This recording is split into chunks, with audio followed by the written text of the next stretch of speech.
धौलपुर जिले वासियों को विश्व हाइपरटेंशन दिवस की बहुत बहुत शुभकामनाएं। आज पूरे संसार के अंदर, पूरे वर्ल्ड के अंदर हाइपरटेंशन को लेकर के जागरूकता अभियान कार्यक्रम चलाए जाते हैं। हाइपरटेंशन की हम बात करें तो एक ऐसी समस्या है, ऐसी स्वास्थ्य समस्या है कि लगभग हर तीसरा व्यक्ति वयस्क अवस्था के अंदर कहीं न कहीं इस बीमारी से ग्रसित है। और सबसे बड़ी चीज यह है कि ये बीमारी के कोई लक्षण कई बार हमें पता नहीं चलते हैं, इसलिए हम इसे कई बार साइलेंट किलर भी कहते हैं। हाइपरटेंशन एक साइलेंट किलर है और हम बात करें हर तीसरा व्यक्ति इस बीमारी के कारण ग्रसित है और हमारी बॉडी के अंदर हर अंग को प्रभावित करता है। इसलिए अवेयरनेस, जागरूकता की बहुत जरूरत है। आज जो हमारी थीम है वर्ल्ड हाइपरटेंशन डे 2025 की, जो 17 मई को हर वर्ष मनाया जाता है, वह है हमें अपना एक्यूरेटली ब्लड प्रेशर मेजर करना है। सभी लोग आज के दिन अपना ब्लड प्रेशर अवश्य मेजर करें। क्या क्या लक्षण हो सकते हैं हाइपरटेंशन को लेकर के, मैं आपको बात करूं तो पहले मैं कह रहा हूं कि एक साइलेंट किलर है, कई बार लक्षण मौजूद नहीं होते, बट सामान्य रूप से जो लक्षण हमें मिलते हैं, सर में भारीपन, सर में दर्द, चिड़चिड़ापन, आंखों के अंदर देखने में दिक्कत होना, छाती में दर्द, बेचैनी, घबराहट, कई बार पैरों के अंदर भारीपन, शरीर में सुनसुनाहट, उल्टी, चक्कर, इस तरह की समस्याओं के साथ पेशेंट हमारे पास कई बार प्रेजेंट करते हैं। इसके अलावा हाइपरटेंशन के कई सारे पेशेंट्स इमरजेंसी के अंदर भी आते हैं, जिनसे हम पूछते हैं कि पहले उनको कोई दिक्कत नहीं थी, बट एकदम से साहब मेरे नाक से खून आ गया, यानी हम जिसे नक्सीर कहते हैं, एपिस्टेक्सिस कहते हैं, उसका एक बहुत बड़ा कारण कई बार ब्लड प्रेशर का बढ़ना होता है। मेरे पत्रकार साथियों, आपके चैनल के माध्यम से मैं कहना चाहता हूं कि कई बार इंट्राक्रैनियल हेमरेज यानी ब्रेन स्ट्रोक और ब्रेन हेमरेज के मरीज जो अभी इस मौसम में बढ़ रहे हैं, उनके पीछे ब्लड प्रेशर का बढ़ना एक बहुत बड़ा कारण है। आप ये मानिए कि अभी हम नंबर ऑफ पेशेंट्स की बात करें तो लगभग डायबिटीज से अधिक रोगी ब्लड प्रेशर के हैं और हर दूसरा व्यक्ति जिसको ये पता है कि मुझे ब्लड प्रेशर की समस्या है, फिर भी उसका ब्लड प्रेशर कंट्रोल नहीं होता। अगर लंबे समय तक हमारे को ब्लड प्रेशर रहता है, इसे हम कंट्रोल नहीं कर सकते हैं, तो हमारे लिए बहुत सारी समस्याएं पैदा करता है।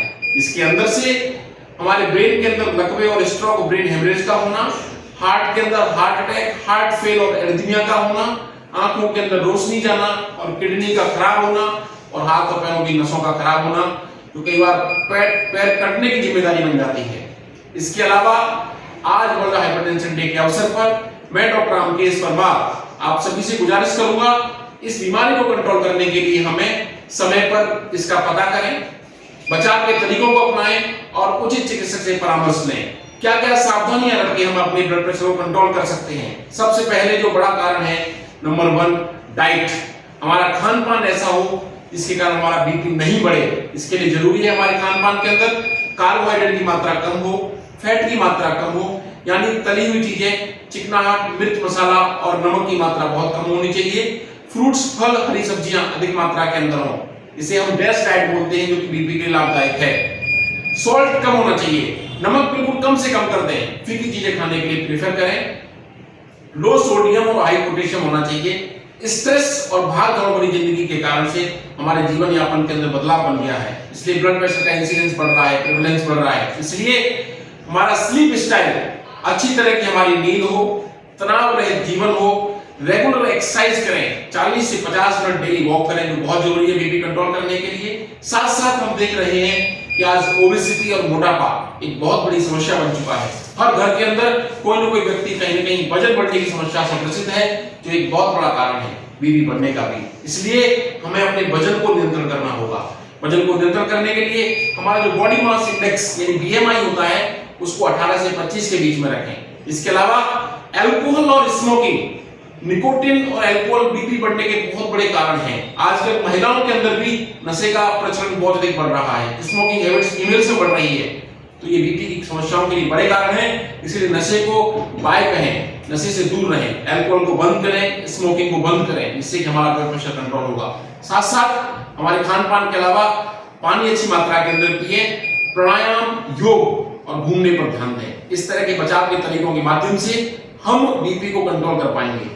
अगर इसके बाद भी अगर आपको ब्लड प्रेशर है, तो अपने उचित फिजिशियन चिकित्सक से परामर्श लेकर के अपने बीपी को कंट्रोल करें, जिसके अंदर हमेशा आपका systolic blood pressure, diastolic blood pressure control रहे। साथ ही टारगेट करें कि साल के अंदर कम से कम 4 बार मैं अपने चिकित्सक से मिलकर अपना बीपी जरूर चेक करूंगा।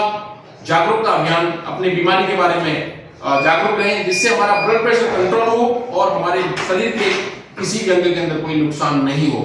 बहुत बहुत धन्यवाद। मैं आपके साथ doctor Ramkesh Parmar, consultant internal medicine, Jaipur Rajasthan. इसके साथ साथ हर रविवार को मेरी सेवाएं मेरे गृह जिले धौलपुर के अंदर सैंपो रोड धौलपुर में उपलब्ध है, जहां पर हर रविवार को आप सभी लोग सुबह 8 बजे से लेकर के शाम को 6 बजे तक मेरे से परामर्श ले सकते हैं। धन्यवाद।